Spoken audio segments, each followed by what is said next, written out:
WCBI News at 10 starts now.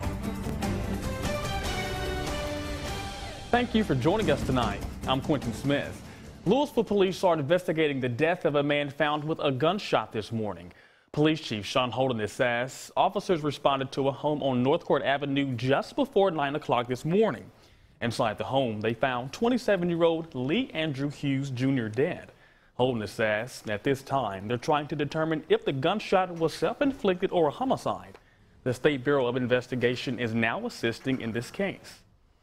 Columbus police want a second suspect in the deadly shooting to turn himself in to investigators. The shooting happened on December 19th inside an abandoned house on 17th Street South. Police Chief Fred Shelton did not release the suspect's name. He says officers have alerted the unidentified man's family and friends that the suspect is wanted by police. At this time, no information is being released on how the suspect is allegedly involved in the shooting. 18-year-old Shaquavis White of West Point is charged with manslaughter in the shooting death of 18-year-old Xavier Dora. Shelton says the suspect or anyone with information about this case should contact Golden Triangle Crime Stoppers. Well, it was the darkest hours for the Tupelo Police Department on this day 6 years ago. That's the day Sergeant Gail Stauffer was gunned down while investigating a bank robbery. On this anniversary of Stauffer's death, friends and family and co-workers paused to honor the officer, dad and husband who made the ultimate sacrifice. Our Allie Martin has more. But all of us can say that he did. Every December 23rd is tough for Sergeant Gail Stauffer's family. Every year you think, well, it'll be better, and the time comes along and it's a difficult day. But Sergeant Stauffer's mother, Debbie Brangenberg, says she remembers the strong support from the community in the days after her son's death, and the pain is eased somewhat. I looked back on some things that people sent and the things people said, but that are comforting. But what I remember the most is how this community came together across all economic lines, all race, all ethnicities, everything. And we were a community. We were what Tupelo is about. And that gave myself and our family strength to stand when we thought we couldn't. The ceremony honoring Sergeant Stauffer was held at Tupelo Police Headquarters next to a cross and plaque memorializing the officer's sacrifice. Stauffer's partner, Joseph Marr, was also shot but survived and is working in another northeast Mississippi city. Tupelo Police Chief Bart Aguirre said the most tragic day in the department's history has resulted in even better training and preparation for patrol officers. Our officers learn from what happened on that day, how to better approach a situation like that. So through this training, you know, we can better handle another situation like this. Brangenberg and Aguirre say they appreciate the men and women who protect and serve every day despite the danger. I think we all need to remember that the young men and women who are in law enforcement, as the mayor said, in emergency, EMTs, all of these, they choose this profession. And they are running toward danger when we are running away. They don't know the people, and they help when nobody else can. And I would just say that we need to remember their sacrifice. Sergeant Stauffer joined the Tupelo Police in 2005. He also served in Iraq with the Louisiana Army National Guard. Allie Martin, WCBI News. The year Sergeant Stauffer was killed, 133 officers died in the line of duty. So far this year, 129 police officers have lost their lives on the job. Well, it is a quiet and nice night out there. If you look to the west here from our downtown sky cam, you can see the lights on the side of the Columbus Water Tower. Really a nice clear night is coming for us with temperatures still right now in the low 50s across the region. The remnants of that low pressure system that brought that soggy weekend for us now sliding off to the east over Florida. That means in turn we get some sunshine and nice weather here for Christmas Eve. Clouds will fill on in, though, and more rain is on the way. I'll tell you more about that coming up later in the show. Residents in Houston could see some big changes in the town square over the next few months thanks to a new $1 million loan approved by the city leaders. Our Cash Matlock speaks with city leaders and explains how this money will be used. In early December, the Houston Board of Aldermen took a big step toward making much-needed infrastructure upgrades. $1 million loan was secured from Three Rivers at a very favorable interest rate and no outside fees in favor of our 15-member tourism committee, who voted unanimously to take bids to rework and make our courthouse square beautiful. The Courthouse Square project will only cost about $650,000. The board will use the leftover amount for street repair, a project for which they've already raised over $800,000. The other $395,000 that was available, the city board elected to take that money to finish out our street program and do all the neighborhoods that we had been promising over the last 2 or 3 years. Houston Mayor Stacey Parker says it's more than just $1 million loan. It's going to go further than that. And one of the things about our sidewalks, we could spend $2 million, but that investment will last beyond 50 years or longer. But not every board member was in favor of the loan. Some proposed waiting for a state grant to fund the remaining street projects. Parker says the city has already tried that method. Over 15 years ago, to try to get grants for streets. Those street projects only typically, I'm going to say not, it doesn't necessarily stand for this 100%, but typically those are associated with job creations. There are plenty of neighborhoods and plenty of streets for those grants, but they're the bird in the bush, and we're taking the bird in the hand to deliver to our people today.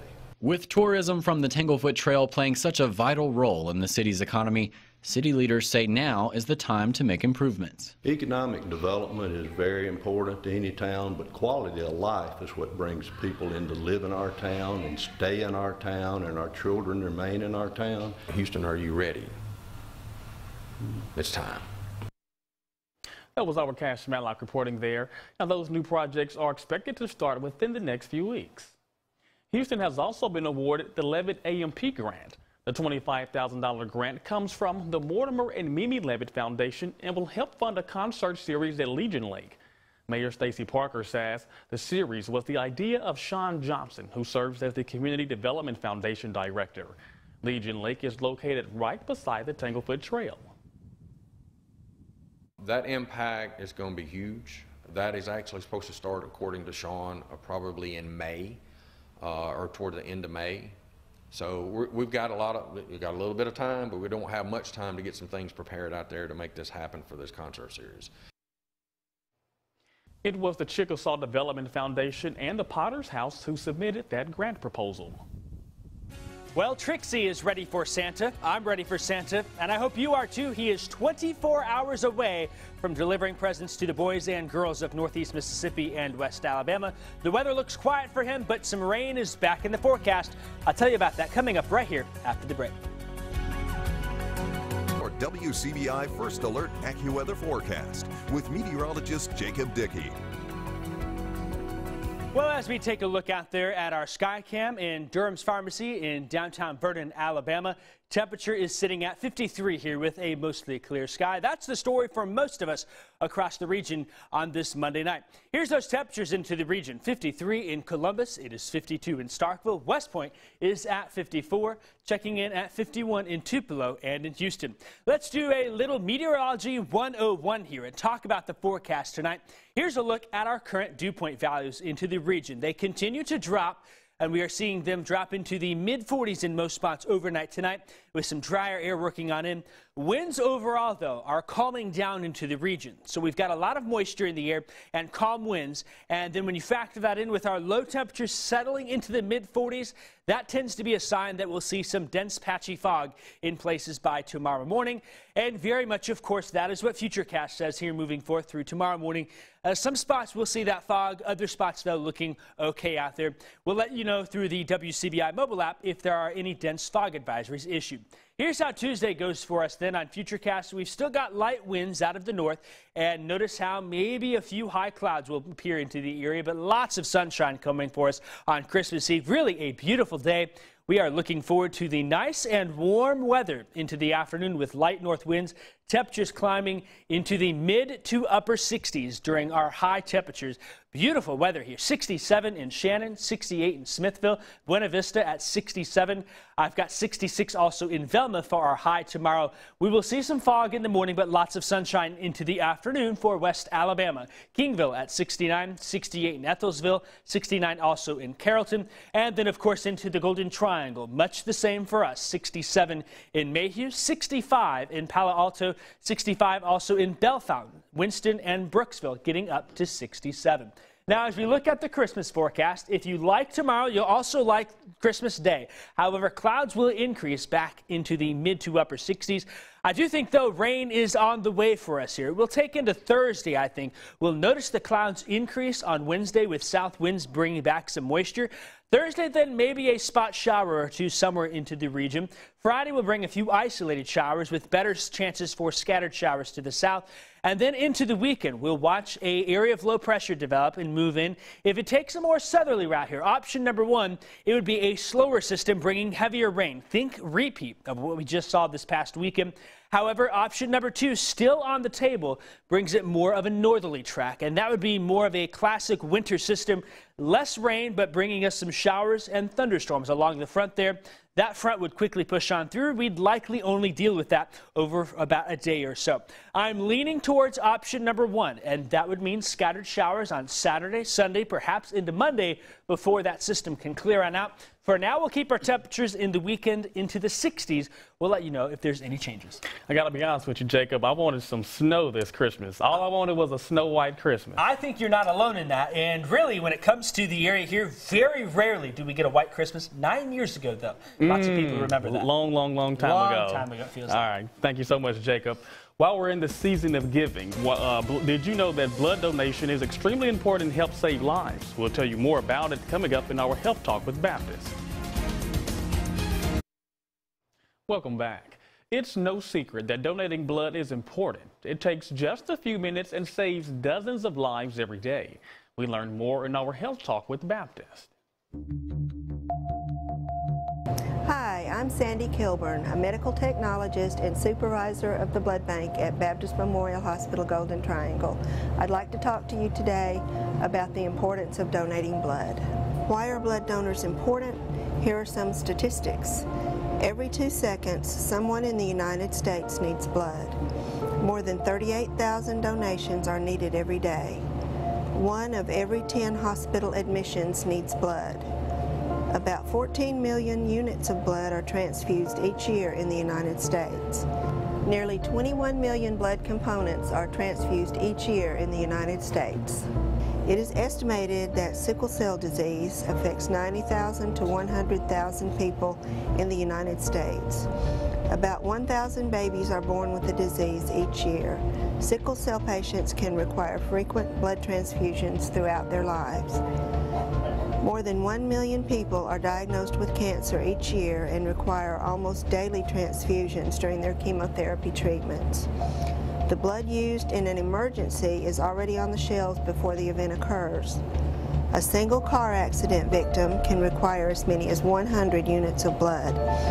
The blood type most often requested by hospitals is type O. Join us next time for Health Talk with Baptist when we will discuss some common myths about blood donations. Mail your topic suggestions to healthtalk@wcbi.com. Health Talk has been brought to you by Baptist Memorial Hospital Golden Triangle. Now, if you would like to make a donation, there will be a blood drive at Baptist Memorial Hospital. It'll take place this Thursday, the 26th. The blood mobile will be in the ER parking lot. Well, Bowl Week has arrived for college football, and Mississippi State is on the road to Nashville. We'll have more on bowl preps coming up next in sports. Here's sports with Tom Ebel. It's officially bowl prep week for Mississippi State. The Bulldogs will travel to Nashville to prepare for Louisville in the Music City Bowl. Louisville puts up plenty of points offensively, 40th in the country, scoring 32 points per game. But the Cardinals give up a ton, 33 points per game. That's good enough for 111th in the country. The Bulldogs giving their scouting report of what to expect from its ACC opponent. They fit to their weaknesses, so they like to put they're a lot smaller up front, so they like to put a lot of guys in the box, try to help those guys support the run. But I mean, 7-5, they put up a lot of points on offense. Very quick, explosive guys, you know, at running back, quarterback, receiver, O-line. They have one of the best O-linemen in the country, and 73, I don't know his name, he's number 73 though. And you know, they score a lot of points. They average maybe like 28, 30 some points. They decent, got a lot of young guys. I think they can ball in themselves. So they got a couple ballers. We cannot sleep on them. Anything can happen in the game of football. You know, we talked about needing to out-prepare, out-physical, and out-execute to win this football game. So from a preparation standpoint, I wanted to make sure we were on pads, we were energetic, we were flying around, we were being physical. And I also think it helped the younger guys from a developmental standpoint. Along with Cam Dantzler, safety Brian Cole will not compete in the bowl game as he prepares for the 2020 NFL Draft. Nick Weatherspoon's return to the basketball floor for Mississippi State didn't go as planned as the Bulldogs dropped its third game of the year to New Mexico State Sunday. The Aggies topping Mississippi State in a knockdown dragout game in which both teams shot around 40%. It had been almost a year since Nick Weatherspoon was last in an actual game for the Bulldogs. Weatherspoon and head coach Ben Howland not worried about the loss as the team tries to regain chemistry. I'm not too much just worried about that loss because I really believe in these guys and I really think we're going to turn this thing around come January. So even in December, this game on the 30th. So I really believe in these guys and I think we'll turn around. You know, you can see it's going to take a while after you haven't played in 10 months to get back in sync. In the second half, I thought he had a really good second half, but 3 fouls in the first half. And I played him with 2, thinking, you know, he could, use his experience to not pick up his third. And it was an offensive foul, as I remember. So again, you know, he'll be fine. He just needs more reps out there in a game. So taking a look at the schedule post-Christmas and holiday season, just a few days away from SEC play in college basketball. Mississippi State, one more non-conference against Kent State on December 30th at 7 p.m. inside the Hump. And then the Bulldogs open up SEC play against number 8 Auburn. That'll be Saturday, January 4th. As for Ole Miss, 2 more non-conference games before they open up their SEC season against Texas A&M. Rebels home against Tennessee Tech on Sunday the 29th. That's a 3 p.m. start. And then Saturday on the road at Wichita State for a tough road test in the non-conference for the Rebels. Then on the women's side, number 15 Mississippi State, 1 non-con game left before they take on Florida to open their SEC season on January 2nd. And then as for Ole Miss women's basketball, they'll be taking on Alabama State on Saturday, December 28th, before taking on Georgia. That would be January 2nd at 6:30 for SEC play for the Ole Miss Rebels women's basketball team. Hey, some football today, Quentin. The only bowl game going on as bowl week continues. UCF taking on Marshall in the Bad Boys Mowers Gasparilla Bowl. Here's Richie Grant picking and sixing to open up the ball game for UCF. That was less than a minute in. And that's really how the game would go. Errol Thompson mentioned it a little earlier in the week about how turnovers and ball control are really the difference in bowl games, and that showed in this one to open up the big bowl week. That's Greg McCrae running for a 26-yard touchdown. So UCF up 14-0 in the blink of an eye. And things only got worse for Marshall. Check out this play. They're going to try and go with the wide receiver pass here on the reverse. It ended up they'd rule this a backwards pass, so that's technically a lateral. That's Tremont Morris-Brash, scoop and score. UCF up 21-0. They would go on to win this one 48-25. Some local guys, Columbus native Chris DeLoach and East Webster alum Josh McMullen Both UCF players. So that right there is why receivers should not pass. That's a great assessment. Just stick to catching. But you got to be happy right now. You are a UCF alum. You love to see. They got the big game. Well, you love to see Mississippi State and Kent State playing, and 2 schools I went to, so I'm going to be torn between the two. I don't know. It's alumni week for us. I know it, man. If the game could magically end in a tie, I'll be happy. All right. Thanks a lot, Tom. We'll have a last look at your forecast when we come back. Sports coverage of the Music City Bowl is brought to you by OCH Regional Hospital and the Columbus Convention and Visitors Bureau. Well, as we look ahead to the next couple of days, nice and quiet weather for the Christmas holiday here. Christmas Eve, Santa has no problems coming into the area. A nice clear sky overall, calm weather. As we get into the weekend, though, looks like we will see some scattered showers move on in as early as Thursday and Friday. Better odds, though, come Saturday, Sunday into Monday. Beautiful weather for Christmas. Loving it. Elva, what's your plans for Christmas? Going home to beautiful Florida. Oh, you can't beat it. Thanks for watching us. Have a good night, everyone.